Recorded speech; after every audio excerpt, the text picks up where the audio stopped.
Doesn't help to have your phone buzzing with like headlines and stuff. The election is less than 2 weeks away, and a lot of voters are on edge. I do believe a lot of it, for my own personal stress, does trickle down from the political landscape of the last several years. In a razor-thin presidential race, we're asking our political expert, will high tension keep people away from the polls? It's all about turnout. And how one tactic from a Bay Area billionaire is coming under fire. It violates federal law pretty clearly. This is CBS News Bay Area with Elizabeth Cook. And I'm Makovec in for Liz. The election is just 13 days away. 20 million people have already voted. So many Americans view this as perhaps the most consequential election of their lives. And a lot of people are nervous about the outcome. Add to that the latest news of the day, some concerning comments made in the Oval Office. Our political expert is here to break it all down for us.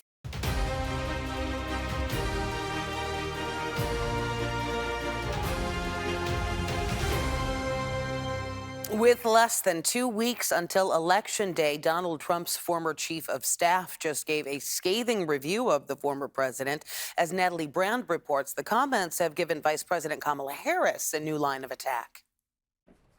Vice President Kamala Harris seized on a warning from retired General John Kelly, who served as former President Donald Trump's chief of staff. This is a window into who Donald Trump really is, from the people who know him best. Kelly, interviewed by the New York Times, called Trump an authoritarian who admires dictators. He certainly falls into the general definition of fascist, for sure. Kelly also confirmed previous reports that Trump on more than one occasion spoke positively of Hitler. He wants a military who will be loyal to him personally, one that will obey his orders even when he tells them to break the law or abandon their oath to the Constitution of the United States. In a statement, the Trump campaign responded saying John Kelly has totally beclowned himself with these debunked stories he has fabricated because he failed to serve his president well while working as chief of staff.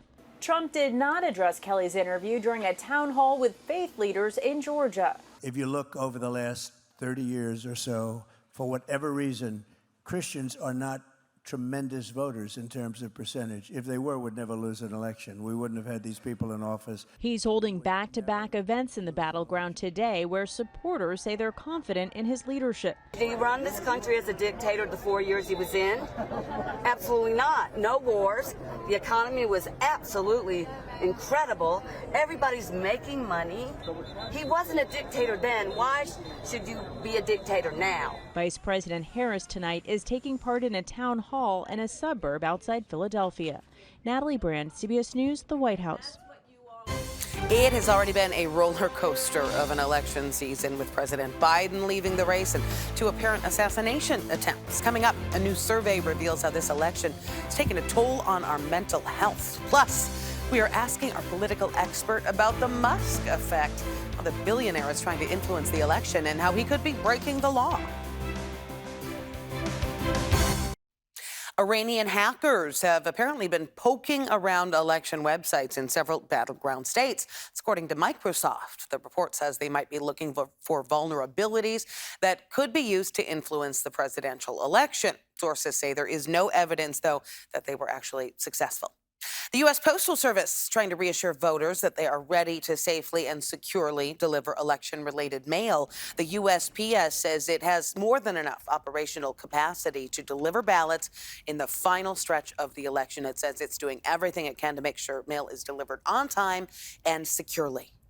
We've made significant investments in enhancing the Postal Service's delivery security in its network, including installation of new high-security collection boxes, electronic locks, a number of measures that help ensure the security of all mail, including ballots and other election mail.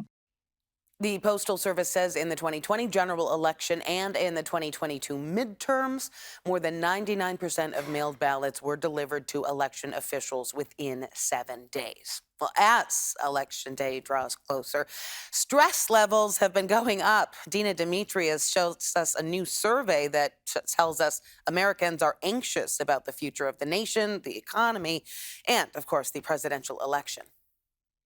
Andrew Payton says he's stressed. It doesn't help to have your phone buzzing with like headlines and stuff. So there's always like kind of like a background radiation of stress happening. It's something many Americans are feeling as Election Day approaches. I do believe a lot of it, for my own personal stress, does trickle down from the political landscape of the last several years. According to the American Psychological Association, more than 7 in 10 adults say the future of the nation is a significant stressor, with the economy and the 2024 presidential election right behind. Over 70% of people are concerned about election violence or violence coming out of the election, and over half saying that they are concerned that this election could mean the end of democracy.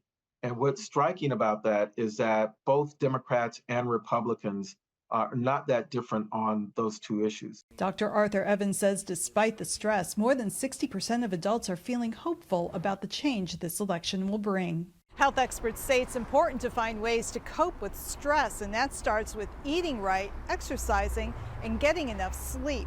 For election-related stress, being engaged in the political process is an important way to manage our stress. Limiting the amount of information that you're taking in, particularly when you're tired, is also another very important coping strategy. Steve Pineda is already taking that advice.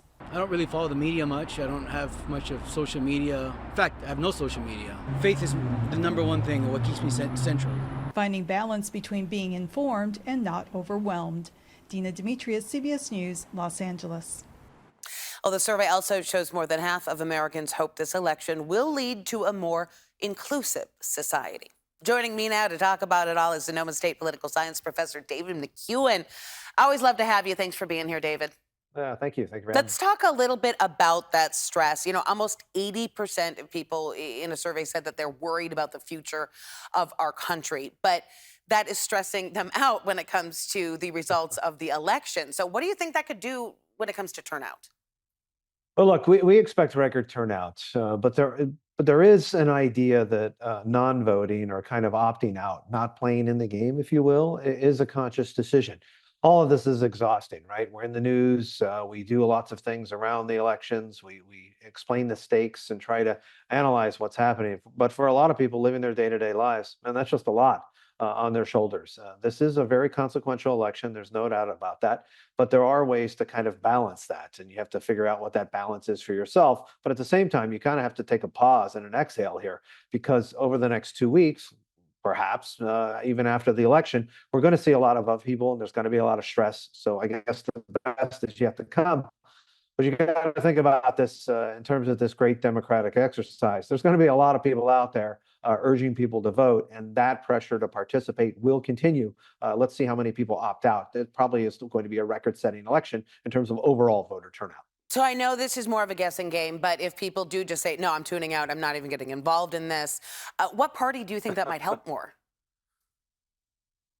Okay, so you know where we might see that is with newer emerging voters. And emerging voters are not just young people, but if you take the 18 to 34 subset of voters, and if you're on social media and this all is exhausting to you, you might have registered because Taylor Swift announced, right after the debate that she was endorsing Kamala Harris. Okay, you're registered, but to exercise your view, you might just make some posts on social media. You might make an Insta post, you might talk to your friends, something like that, but that's very different than voting. So for those of us that are a little bit older, we know that what matters is being at the ballot box and actually casting that ballot. But for younger and emerging voter subsets, that participation of voting may not actually be what they see. They might be interested, for example, in just posting their feelings or talking in a feed about what they're interested in and what they're seeing in this particular election. And that may disadvantage candidates that benefit from emerging voter subsets like Kamala Harris in terms of creating a new type of post-2020 Biden coalition. That's where it could be problematic for her. Okay, that is interesting. And then when we hear, questions about whether elections are fair or could be, quote, stolen, could that actually drive people to stay home as well? It could. And this is where the misinformation, malinformation, disinformation space becomes important, particularly after November 5th. Let's say Kamala Harris gets more votes in the popular vote, loses the Electoral College, or barely wins in the Electoral College, but we're unsure what's going to happen with sanctioning the vote, getting the certificate of electors for specific states. This drags out a little bit, and as it drags out a little bit, that information space can get really disrupted, and that can be consequential because then people think institutions are not working, democracy is not working, and then you're calling into the validity of all of that, and that's often something that our enemies want us to have. And that upheaval, that discord, if you will, headed into Thanksgiving, headed into the holiday season, could be hugely problematic the next election cycle and turning the page. So in that sense, you're going to have to, your get out the vote plan, your casting your vote plan should include an element of also getting some rest and taking a break from all of this stuff too. Right. Very true. All right. We have less than a minute left, but I want to talk a little bit about what is being called now the Musk effect. We know, he's a billionaire. He runs one of the most powerful social media companies, X, and that has a ton of political vitriol on it. And then he had the sweepstakes now that was trying to encourage people to register to vote. Now we're hearing that might be illegal. Yeah, I mean, look, this really is pushing the bounds of what is permissible in campaign finance law. And look, the dude's a zillionaire. There are a lot of different ways that you can support candidates, your candidate, Donald Trump. You don't need to give people and push the bounds of this law. There's lots of other things you can do. And what it does do is it may force people or push people into a place where they want to sign up for his PAC. Okay, fine. That's not the same thing as casting a ballot. So there's also an effect on the other side to draw out other voters. And look, Democrats beat Donald Trump in the popular vote in 2016 and in 2020. So there is a backlash potential effect. That's something to pay attention to here as this story develops. All right, Professor David McEwen, thanks you so much. I always appreciate your perspective. Thanks for watching. You can always get all the latest headlines and weather over on Pix Plus. And remember to like and click the button on the bottom left of your screen to subscribe for the biggest Bay Area news.